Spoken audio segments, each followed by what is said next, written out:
Oh dear. Welcome back YouTube, Tutu UK. Welcome back to the channel, welcome back to the video. And this is the Birmingham video game market, which was on the 4th of December. And just going to quickly run through what we managed to pick up. And I'm not going to mention any names who were there, other than people I'd never met before. So everybody that I'd met previously, great to see you all again. John, Retro Kit, God, I forgot what his name was then. Nice to see him. Did give me a Christmas card. That's on the mantelpiece. I ain't got many Christmas cards. No one does Christmas cards other than the old people in the street. Not saying you're old, John. But yeah, great to see all the usual faces at the shows. Some old, some new people stalling out. It's good to see. And we managed to bag some stuff. Sold some stuff to people. Hopefully did you a good deal. Usually look to sort of, look after people as long as I like them. So today is the 13th, and this weekend we have the Nottingham Video Game Expo. That's 2 days, a Saturday and a Sunday. So if you haven't booked a ticket, I think only Sundays remain. I don't know. The guy keeps changing the numbers all the time. But it would be good to see people there anyway. If you're not already thinking of going, have a look, see if there's any space left. I know Eddie Rollercore will be stalling out on the Sunday, which like I say, I think there's still tickets for that. Anyway, we've got some really nice bits, and I've got one other thing that wasn't video game market purchase, but it will tie in at the end. So first up, there's I think I've seen him on eBay. Kid at Heart Retro. I think down London way. And I think I've bought manuals off him before, but he had a box of manuals there. Great prices, 3 for a $5. One I definitely knew I needed. Needs a bit of an iron. Is Double Dribble. Oh, I need to preface this video, preface it with the fact that I have shot this before, but on the other side, the lighting was terrible. The lighting was awful. When I watched it back, I was like, nah, we can't do that. So I'm back, which is why I'm doing it in the middle of the week. So I thought we've got to get this done before Saturday, before this weekend. Anyway, Double Dribble, needs an iron. One that I wasn't sure I had, but it ended up being a better copy. This is my old one, was Gremlins 2. So the one that I had didn't have any creases in it. And one that I've kind of been preemptive of, hopefully, to pick up in the future. And it was the only one that I didn't have anyway, so I thought, you know what, for a couple of quid, we'll grab that. And that's Konami's Hyper Soccer. So you never know, I might get a copy from CEX or something that hasn't got a manual, and I'm all set then. Sticking with NES, of course. This one was from a chap, Neil Baker. I can't remember what his stall is, but it was missing the manual, but the box is in fantastic condition. I did try to haggle, and then he sort of knocked like 50p or a pound off, so I just paid him what he asked for. I thought, I'm not doing that. You know, if you're going to give me a deal, you're going to give me a deal, not just knock a pound off. There's no fucking point. Anyway, so I was happy to pay it, but I thought, well, you might as well ask. But I knew I had the manual for this, and it's gold. Jelco's Gold. A very weird viewpoint on this game. Looks all on the fucking piss, look. It's all like jaunty. Like, I wouldn't say it's isometric, but it's kind of like, I don't know. It's not quite horizontal and it's not quite vertical, is it? It's a weird angle to play at for a football game, but I don't know. Never played it. Will I ever play it? Who knows? Who knows?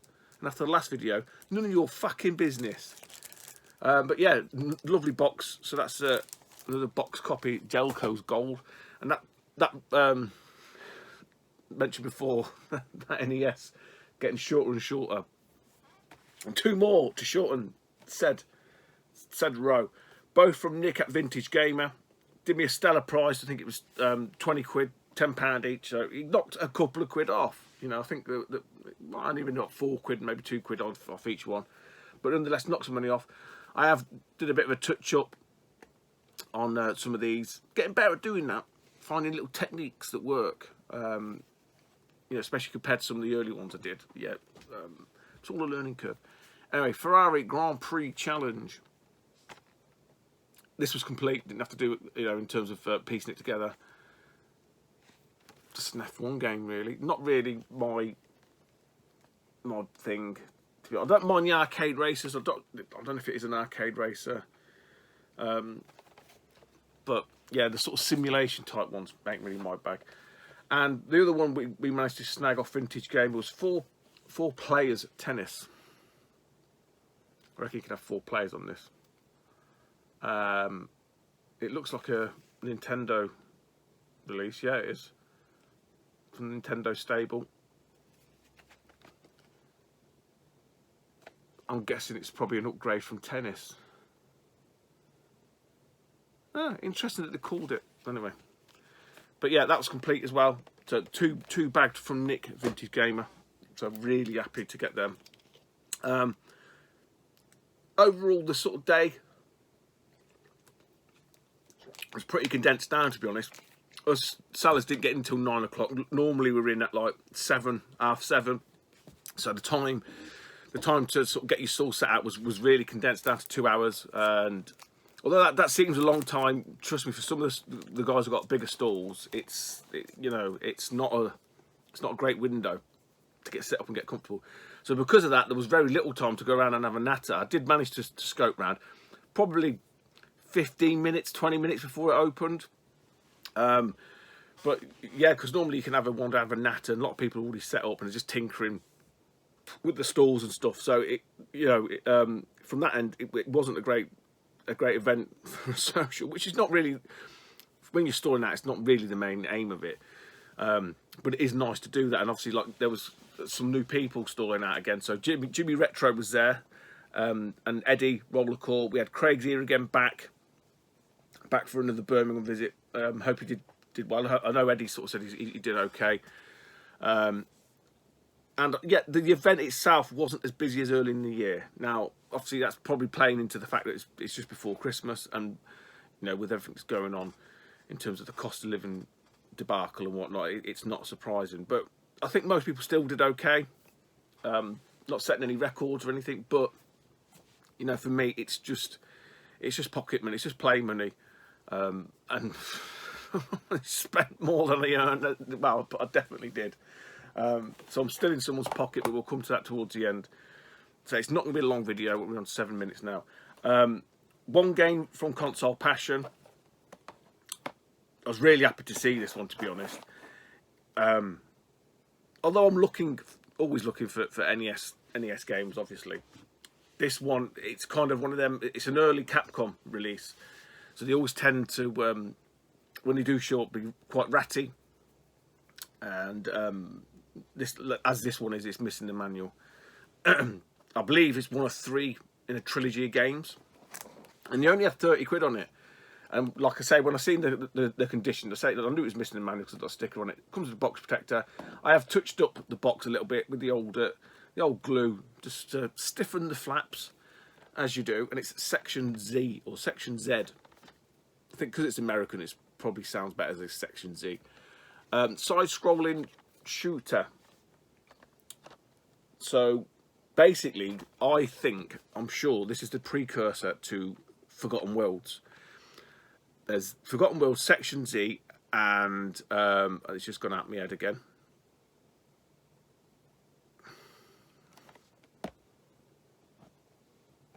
I just had it in my head. Forgotten Worlds Section Z. Sidearms. Fucking hell. I'm sure those 3 are from the same stable. I don't know who's developed it. I mean, it's by Capcom, but I'm pretty sure there's some of the people involved, because Sidearms on the PC Engine. Rather than me go over there and faff about, it is by Capcom. And small itty bitty writing.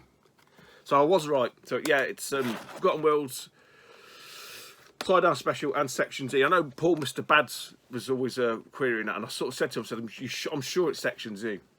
So I'm convinced that that is the trilogy. You all know Forgotten Worlds anyway. But yeah, these Capcom games, they've got this weird, funky kind of hang tab thing ingrained, like built into it. Now you can, if you're fortunate enough, people haven't popped that out, and it just stays in place and it's fine. But when it gets popped out, it kind of just comes loose. I did sort of an hour about just dropping a bit of glue on there and just resealing it across, because what it does that kind of thing. Look, and that's meant to be a hang tab, and it just rips the whole thing. But I just prefer it like that. So if no one's popped it out, it's better off that way. But yeah, we just did a bit of a remedial. No major surgery needed on this one. You know, you just straighten up the tabs, the old flaps. Just wear and tear over the years, and just tied it up a little bit. It makes it feel a bit rigid, but from a looks perspective is what you're after. And functionality, it functions again. They're not going to rip or get any more damaged. So ordinarily, yeah, I wouldn't show you that without a manual, but because it's from the market, I thought, you know, we'll include it. But I'll stick it on my pile up there, which is like a manual-less pile, because that way then I don't forget. We'll put sidearms back up. I don't know what we're on now, probably about 10 minutes. Right, so the last lot, and probably the biggest lot. Now, I'm not going to show you all of these. I'm going to show you half now and half in the next vid, probably after Nottingham. Not that there's going to be, not that I'm expecting to pick anything up from Nottingham, just that's next week, so the next video will be after that, and probably just before Christmas. And there's still plenty more that I haven't showed anyway, and I have forgot some. See, this is what happens when you do a video once and you think you've done it and you put all the stuff away and then you forget. And it's only as I was just discussing that I realised I forgot somebody out. Lewis was there, Wish Wash, and I did a trade of sorts with Lewis. Well, it is a trade. Gordon Bennett, months back now. Darren McCowan messaged me when I was getting into the 7800. He said, "Oh, have you spoke to Lewis? I'm sure he's got some games, because he offered me them when I was collecting. Well, he still is collecting 2600 stuff." So I reached out to Lewis and sort of said, "Look, let us know what games you've got. Don't need to take photos. Just let me know the list, and I'll tell you which ones I'm after." And off his list, I did need 3. And he sent me a price over, and I said, "Mate, that's superb." I think it did include postage, because he was going to post them, so it obviously included postage. And I think not long after that, they'd announced the market. So he said, "Look, I'll bring them to the market." I said, "Fine." I said, "We could do it one of 2 ways." I said, "I can give you the money from straight up, or you can come and pick the equivalent value from my stall, and you probably got a better chance of selling some of that stuff than the 700, because it is quite a niche thing."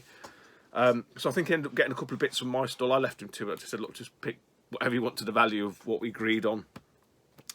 So whether he kept it or sold it, none of my business. I don't really care. I was after these games. He seemed happy enough. I'm happy enough. So what did we get? We got a SAF 3 7800 games. They're all sort of sealed. Now, one of these I'm not sure on, and I've done no research on it, to be honest. So I'm not going to proclaim to be any sort of knowledge. I'll probably do have a look later on today or whatever. But first up, the one we've got the iconic Dig Dug, the arcade conversion.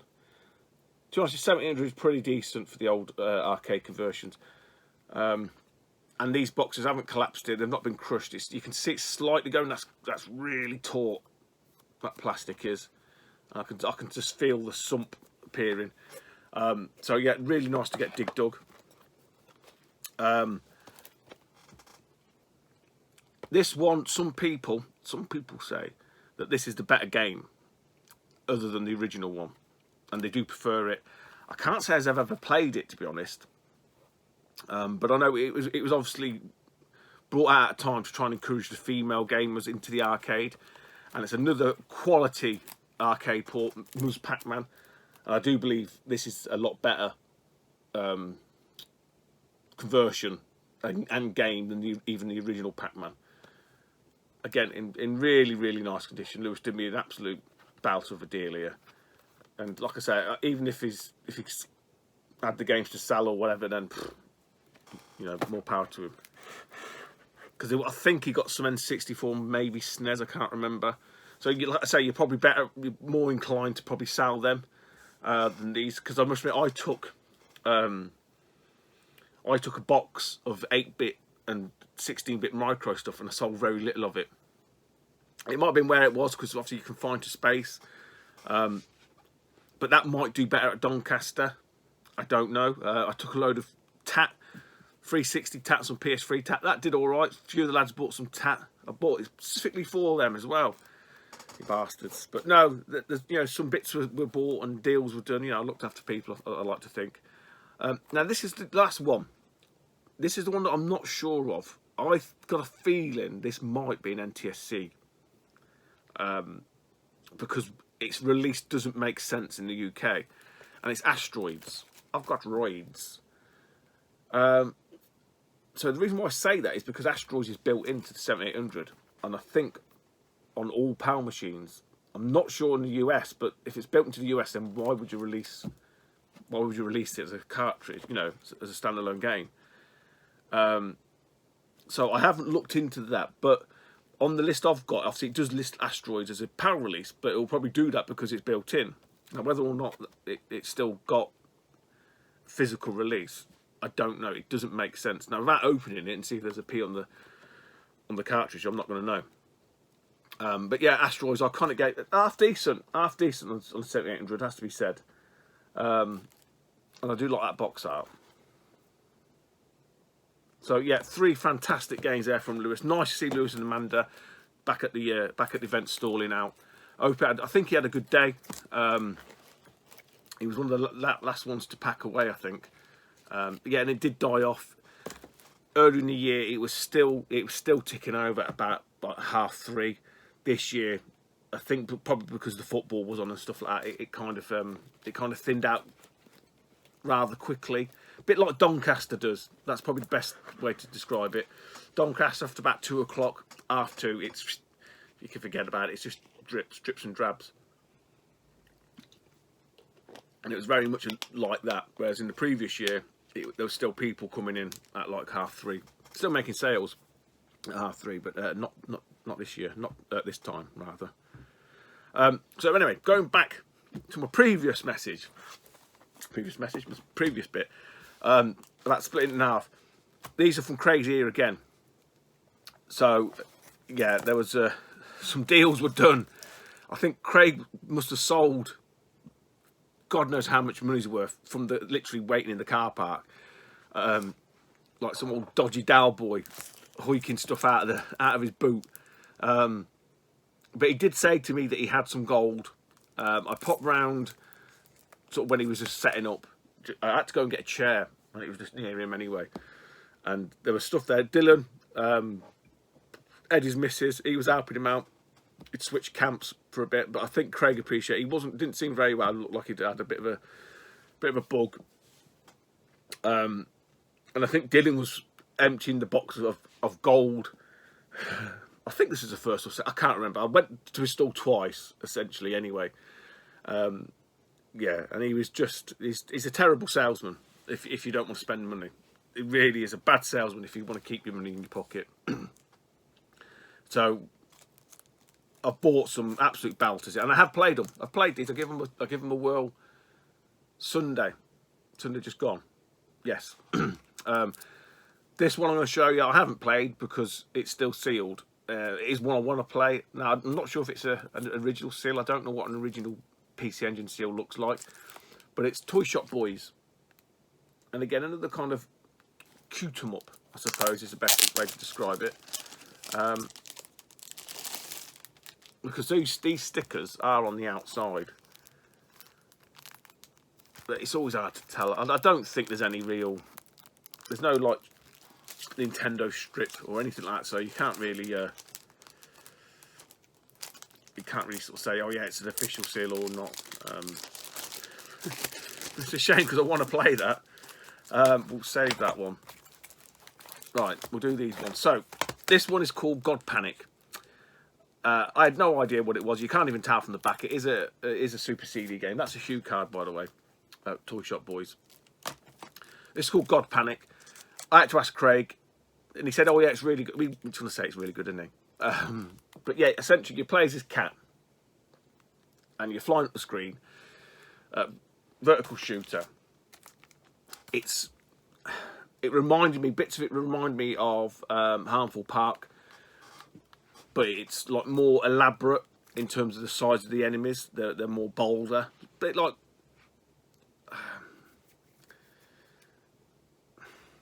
I'm just trying to think, like a bit like Fantasy Zone, where it's really cartoony, and everything's quite bold and big. They're not like massively detailed, but they're very cute. That's probably the best way to describe it. Again, I only give these one credit playthrough. It seemed all right. It seemed okay. Again, probably needs a bit more time. But very, very Japanese, very weird. And I'm sure there was one bit in it where I thought it was Guiman. The chap's name is his mate, who's got the sort of blue hat that goes around his face. People probably know what it's called. I can't remember. But I'm sure he come flying down the screen. You had to shoot him. That's God Panic. Right, now this one, there was 2 of these, and I bought both of them. The second one I'll show in the next vid. And the second one was a little bit confusing because I didn't think it was a game, but it just does turn out to be a game. But again, I'll explain that in the vid. So we've got Cho and Iki. I'm not sold on this. I'm not sold on it. I think this seemed to be the better game out of the 2, but I think with the second one, I think it's because I had autofire and I don't think it likes autofire. But this one, you basically flying across like Superman. I think you can choose, so I just end up being the bloke. I think I was the bloke anyway. But for those that aren't aware, and I'm pretty sure you are, it's very homoerotic with a lot of naked muscular men. I think you pick one up as a power up, and again it's very quirky, very Japanesey. Think kind of Proteus, but kind of like a bit more adult orientated a little bit. A lot of weird speech in the game, but again I didn't give it a massive amount of time, so I could be missing a trick. But yeah, so that's Cho and Iki, and the other one is called Cho and Iki, which I think is super. I think Cho and Iki is called Strongman. I think that's what it is. And that one's called Super Strongman. As in I think that's right anyway. But yeah, that's a Super CD-ROM game.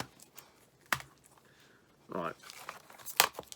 This one, I was looking at when I first got the PC Engine, the Duo R, and a lot of people said, no, stick with the original one. The original one's loads better. It's a lot more truer. The sounds better, etc., etc. I was like, oh, okay, which I did, and I can't remember how long ago it was now. And people have picked this version up, and I've always sort of questioned it and mentioned that. And they were like, no, it's just different. It's got like, loads more cutscenes in it. Some people prefer it. The sound's been redone. This is a CD. And some people sort of say the sound's better. I'm not convinced. Again, I've only given it one credit run through. The cutscenes are good, but I don't know if this go on too long, if there's too many of them. It just seems to be running for fucking ages. The sound is... It's like a remix of the original, and I'm not sure yet. I'm not sold if I like this one or the original still.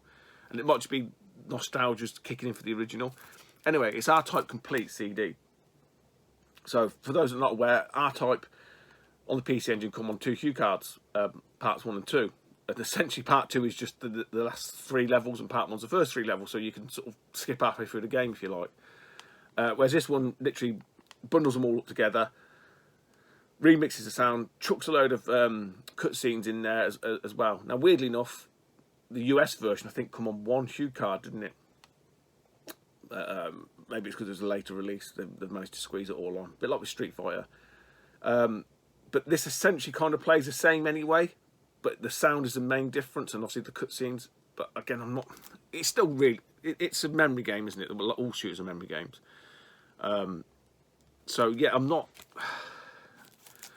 sure I'll show you some screenshots of it. I think 1 or 2 of these. Is this one that's got a busted case? Yeah, look, Craig sold me right old flanker there, look.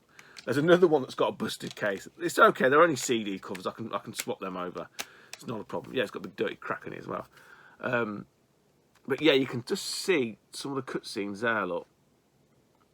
I'm not sure if they add anything to it, because it kind of, especially at the start, it kind of killed the pace of the game a little bit, because ordinarily those that have played that type, it kind of, you get thrown into it, and that is that crescendo music that builds up, and you don't, I don't know, you just don't tend to get it, you don't tend to feel it in this game.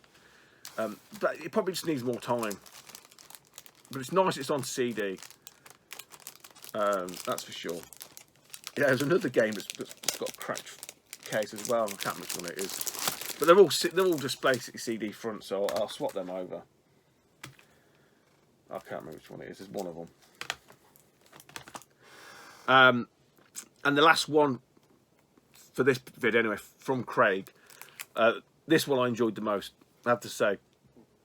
I think it was a bit more forgiving. I remember when this wasn't really a big deal, I suppose. And I don't know what happened. It kind of like really garnered some real affection from people. I think that made the price sort of, you know, go a bit nuts. So it's a lot more forgiving. I've got, it might just be because it was on the easy level, I can't remember. But I got to, I think it's level 4 or 5. Those that know it, it's kind of like the speed level where you've got your ship and you kind of have to navigate through all the gaps, but the screen's pushing against you, so you're getting pushed into the screen, and you've got little gaps here, and you kind of have to sort of gauge where the gaps are. It's weird because your second button isn't your super bomb or, you know, your special weapon.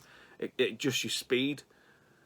And obviously I've realised that at the start because there's 3 levels. I put it in the middle one, but with hindsight, I think you're probably meant to use that for that stage as well. But yeah, W ring. It's W ring. Did I say it was W ring? It's W ring.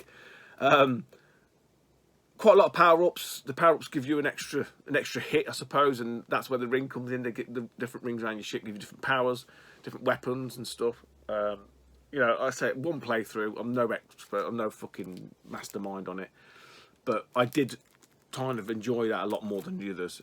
Again, I don't know if it's just because it was the easy level or what. I just played it. But it seemed a bit more forgiving, and I think it's probably that you can take a hit kind of thing, and because there was a few more power-ups still available, you can sort of like bounce yourself along the level, taking a hit, get the power-ups, taking a hit, get the power-ups. So yeah, I did really enjoy that one. So they have been played. So many thanks to Craig's here again. You know, he's dipped into his Uber Gold, his Platinum Gold stuff, and yeah, boy, it showed, man. There was still plenty there that I would have loved to have had, but I can't afford to only live on one kidney. So what I did in the previous vid, I'd got a package, and I opened it live, obviously on camera, but that's now since been gone, so that's kind of killed it off. But what I did order, and you know, I'm no better, you know, better or worse than anybody else. I get heavily influenced by YouTube, even now, you know, decade of 13 or 14 years on. Eddie Rollercore picked this up. I looked at it, I ummed and ahed, but I really wanted the 2 sort of non-release games. I will say the website,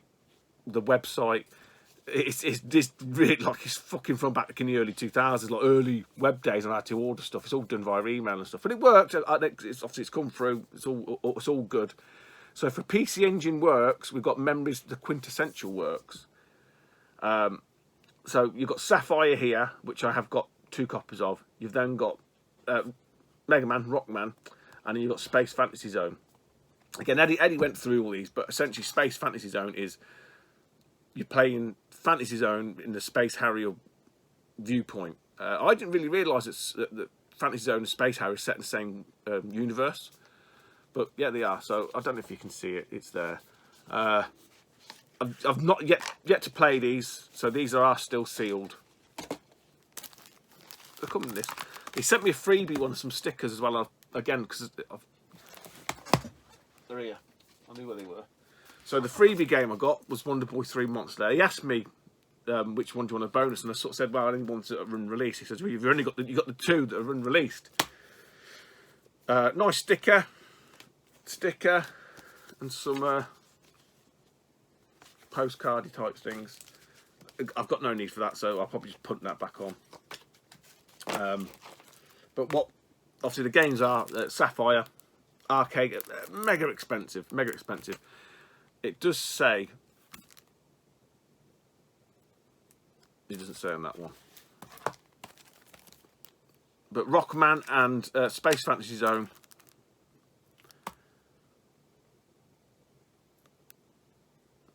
I thought it said PC. I think it says it on the disc that it's PC Engine Works. So there's no real concern about it being hoiky copy. So these are reproductions, but they're not fake reproductions. The people have the right to reproduce them. So they're sort of aftermarket. The reissues, I suppose, is probably the better word. They're not the original releases. I think all the discs are all stamped and stuff. You know, they all look legit. It's not like someone's just gone and burnt it on a CD burner. I'll just show you the disc here. Yeah, because this is where I've seen it. Yeah, look. As you see here, it does say PC Engine Works. Even though like the boxes do look fantastic. I think the discs are all stamped, so it's pretty clear. But for all intents and purposes, they're authorised reissues. Again, like I said, you get to play either of those 2. But what was interesting, I'll just show you, is I looked at my 2, which I think I've shown these before. So I got these from John, one MSX to go.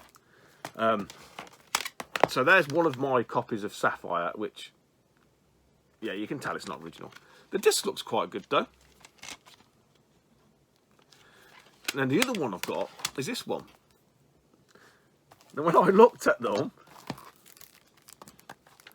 I think that this other one from John is a PC Engine Works issue. I mean, the only difference is the slight colour in the spine card, but that is the same. You wouldn't know the difference. I don't know which one was which now. So yeah, again, I don't need two copies of them, so one of these will probably get punted on. You know, I'll keep that as the player, put one on the shelf, and then maybe move that one on. I mean, it's a nice little box, but I think I'd just prefer them loose. I don't know yet. I'm still undecided. But that's it. That's gone way too long for me. Many thanks to all that came to the Birmingham market, bought some stuff, didn't buy some stuff, come and said hello. Hope you had a good day.